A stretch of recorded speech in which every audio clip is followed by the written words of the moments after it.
அன்பார்ந்த மாணவ செல்வங்களே, உங்கள் பேராசிரியருடைய குணநலன்களை நீங்கள் தெரிஞ்சுக்கணுன்றதுக்கு தான் இந்த வர்ணனைகள்லாம்.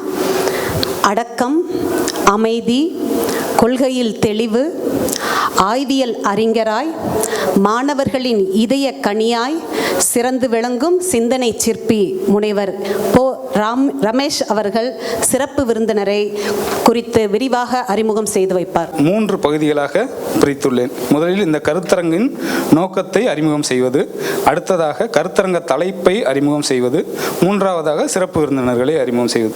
அந்த வரிசையில் முதலில் கருத்தரங்கின் நோக்கத்தை இங்கே அறிமுகம் செய்ய விரும்புகிறேன். இந்த கருத்தரங்கு தற்செயலாகத்தான் திட்டமிடப்பட்டது. நமது கல்லூரி நிறுவனர் கல்வி தந்தை ஐயா பி.கே. முக்கியத்தேவர் அவர்களின் 100ஆண்டு விழாவின் ஒரு பகுதியாகத்தான் இதை திட்டமிட்டோம். கடந்த 2023ஆம் ஆண்டு ஐயா பி.கே.எம். அவர்களின் 100ஆண்டு விழாவை கொண்டாடுவதற்காக நாம் ஒரு பெரும் விழாவை ஏற்பாடு செய்தோம். நம்ம இங்கே காலேஜில் உள்ளவங்களுக்கு எல்லாருக்கும் தெரிஞ்சிருக்கோம். அது ஒரு பெரிய ஸ்டேஜெல்லாம் போட்டு இங்கே ஏற்பாடு பண்ணோம். அதில் நம்ம நாடாளுமன்ற உறுப்பினர் முதல் இங்கே உள்ள ஒன்றிய செயலாளர் வரை அரசியல்வாதிகளை கூப்பிட்டுருந்தோம். அதுக்கப்புறம் சிறப்பு பேச்சாளர்களை நமது பகுதியைச் சேர்ந்த மாண்டவியலாளர் ஐயா சுந்தரவந்தியத்தேவன் அவர்களையும் நம்ம போராட்டத்தோடு பங்கெடுத்துக்கிட்ட சகோதரி செல்வப்பிரிதா அவர்களையும் அழைத்திருந்தோம். ஆனால் அக்கூட்டத்திற்கு கருத்தாளர்கள் மற்றும் பி.வி. கதிரவன் அவர்களை தவிர பிற அரசியல்வாதிகள் யாரும் வரவில்லை. எனவே வரும் நாட்களில் நமது கல்லூரியில் அரசியல் அல்லாத முழுமையான ஒரு அகடமிக் செஷன் நடத்த வேண்டும் என்ற யோசனை அன்றே இருந்தது. தற்செயலாக தோழர் பரமன் மற்றும் தோழர் ராமகிருஷ்ணன் அவங்க கொஞ்சம் தோழர் பரமன் எந்திரிச்சிருங்க, எல்லாருக்கும் தெரியாது. தோழர் பரமன் அப்புறம் ராமகிருஷ்ணன் தோழர் அவங்க தான் அந்த முக்கியத்தேவர் 100ஆண்டு விழா மலர் போட்டிருந்தாங்க. அதை பற்றி பேசிக்கிட்டு இருக்கப்போ அவங்ககிட்ட நான் இதை கேட்டேன். நான் அப்போ எனது மன விருப்பத்தை தெரிவித்தேன். அப்போது அவர்கள் தாராளமாக ஒரு கருத்தரங்கை நடத்தலாம் என உத்வேகம் அளித்தனர். அதன் தொடர்ச்சியாக எங்கள் துறை தலைவரிடமும் ஆசிரியர் நண்பர்களிடமும் ஆலோசனை செய்தேன். அனைவரும் நமது துறை சார்பாக அவசியம் ஒரு கருத்தரங்கை நடத்தலாம் என முடிவு செய்தோம். அதன் அடிப்படையில் இக்கருத்தரங்கு ஏற்பாடு செய்யப்பட்டது. ஐயா முக்கியத்தேவர் அவர்களின் நினைவு நாள் அல்லது பிறந்த நாளை பொறுத்தவரை ஒரு திருவிழா போன்று நாம் கொண்டாடி வருகிறோம். இங்கே பொங்கல் வைப்பது அந்த வேலையில் நடந்துகிட்ருக்கோம். உங்களுக்கு தெரியும், லீவ் விடுறோம், காலேஜ் லீவ் விடுறோம், அது மாதிரிலாம் நடந்துகிட்ருக்கோம். ஆனால் இத்தகைய சூழ்நிலை ஒரு கருத்தரங்குக்கான தேவை என்ன இருக்கிறது?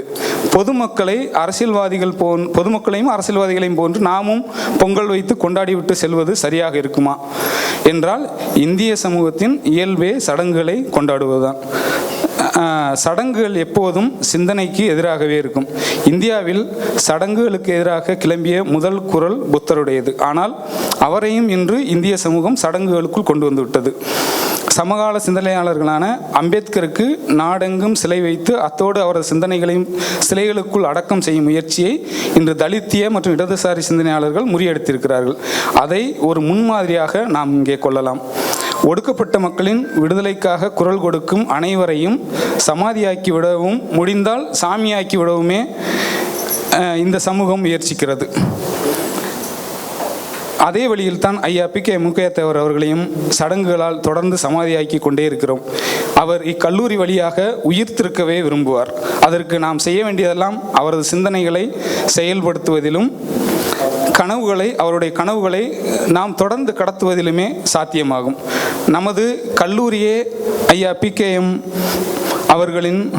அவர்களை ஒரு முன்கணிப்பாளராக இருந்தார் என்பதற்கான சாட்சியாக இருக்கும். அதாவது இன்றும் நமது கல்லூரியில் அட்மிஷனில் 170% மாணவர்கள் எம்பிசி டிஎன்சி பிரிவினராகவும் 25% மாணவர்கள் தலித்துகளாகவும் மீதமுள்ள 5% மட்டுமே பிற சமூகத்தவர்களாகவும் இருக்கிறார்கள்.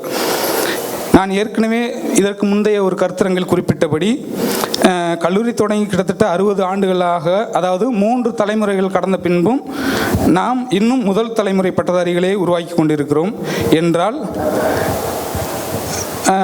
ஐயா பி.கே. முக்கியத்தேவர் அவர்கள் ஒடுக்கப்பட்ட சமூகத்தை சார்ந்தவர்களின் ஒரு 100 ஆண்டு கால கல்வி தேவையை முன்கணித்திருக்கிறார் என்றுதானே பொருள்படும். அவ்வாறு இருக்கும்போது நாம் இன்னும் கூடுதலாக இலக்கை நோக்கி உழைக்க வேண்டியிருக்கிறது. அந்த அடிப்படையில் நமது கல்லூரி நிறுவனரின் கனவுகளை ஓரடியாவது முன்னோக்கி எடுத்து வைக்கும் நோக்கில்தான் இக்கருத்தரங்கிற்கு ஏற்பாடு செய்யப்பட்டது.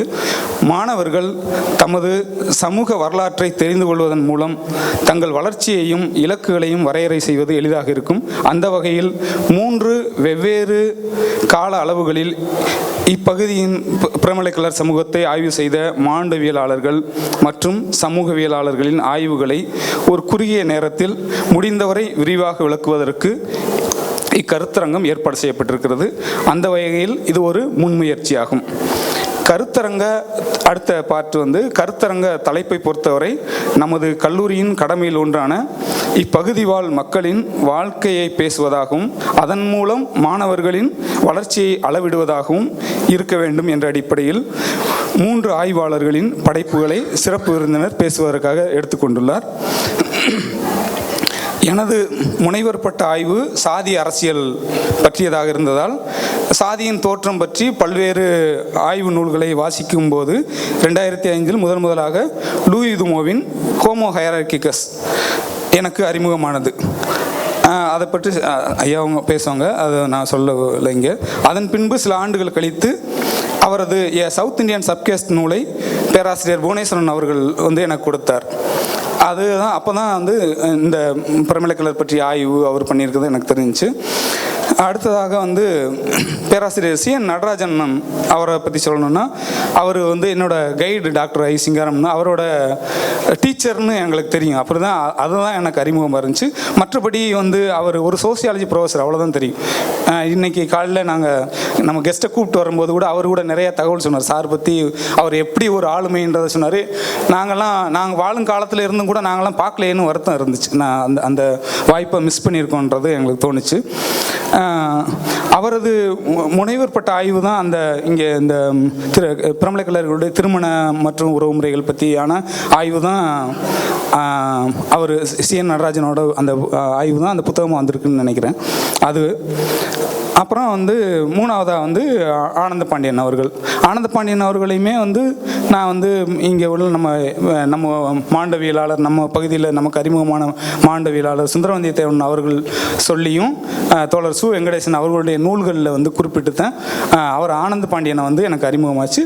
அதுக்கப்புறம் அவரை நம்ம தேடி பார்த்தோம். அவர் யார், இவங்கெல்லாம் இவ்வளோ தூரம் சொல்கிறாங்கன்னா அவர் என்ன படைப்புகளை கொடுத்துருக்காருன்றதை நம்ம வாசித்து பார்த்து அந்த மூலமாக தான் அவரை பற்றி தெரியும், இந்த 3 பேரையும் பற்றி.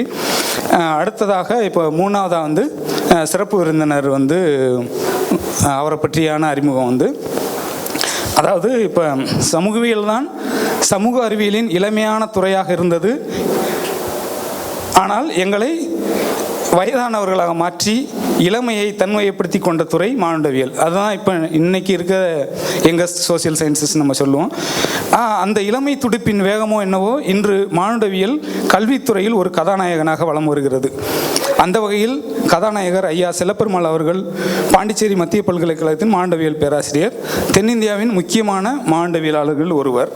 2014 மதுரை காமராசர் பல்கலைக்கழகம் தேவர் இருக்கை சார்பில் ஏற்பாடு செய்யப்பட்ட கருத்தரங்கில் முதலாக அவரது உரையை கேட்டேன்.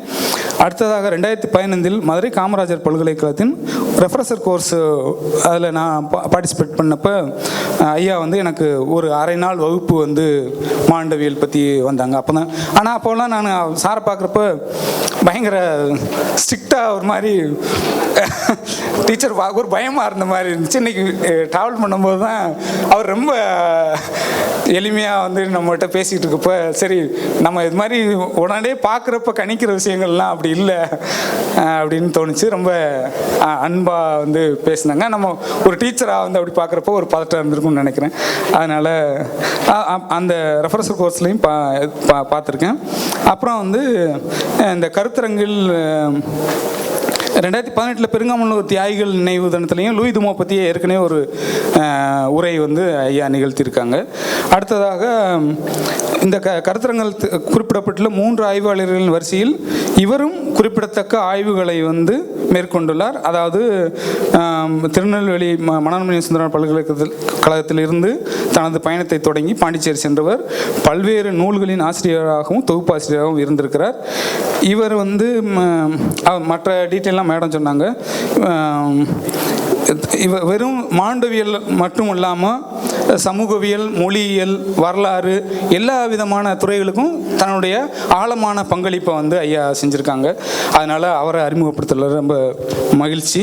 அடுத்ததாக இன்னைக்கு வர வேண்டியிருந்தது தோழர் பாவல் பாரதி அவர்கள் வந்து ஒரு தவிர்க்க முடியாத வேலையினால் அவர் வர முடியல. அவர் ஒரு வைகை தொல்லியல் பண்பாட்டு மையத்தோட வச்சு அவர் ஒரு நீண்ட ஒரு தொல்லியல் ஆராய்ச்சியை வந்து இந்த மேற்கு பகுதியில் வந்து மேற்கொண்டுட்டு இருக்காரு. அவரையும் நம்ம இன்னைக்கு அவர் பேச முடியாமல் போயிடுச்சு. அடுத்ததாக மூணாவதாக வந்து நம்முடைய அடுத்த நம்ம சிறப்பு விருந்தினர் வந்து தோழர் கு ராமகிருஷ்ணன். அவரும் நமக்கு தெரிஞ்சிருக்கும், ஏற்கனவே அறிமுகப்படுத்த. நம்ம இந்த பகுதியை சேர்ந்தவர். அவர் வந்து ஐயா முக்கியத்தேவர் அவர்களுடைய சட்டமன்ற உரையை வந்து நூலாக தொகுத்தவர். அடுத்ததாக அவருடைய நூற்றாண்டு விழா மலரையும் சிறப்பாக தொகுத்து சமீபத்தில் வெளியிட்டாங்க. அவரையும் இந்த கருத்தரங்கில் வரவேற்பதில் மகிழ்ச்சி அடைகிறேன். இது வந்து இந்த கருத்தரங்கு வந்து ஐயா பி.கே. முக்கியத்தேவர் அவர்களுக்கான ஒரு சிறப்பான நினைவு அஞ்சலியாக இருக்கும்னு நான் நம்புகிறேன். அதுபோல் நாம் எல்லாரும் நம்புவோம். நன்றி, வாழ்த்துக்கள்.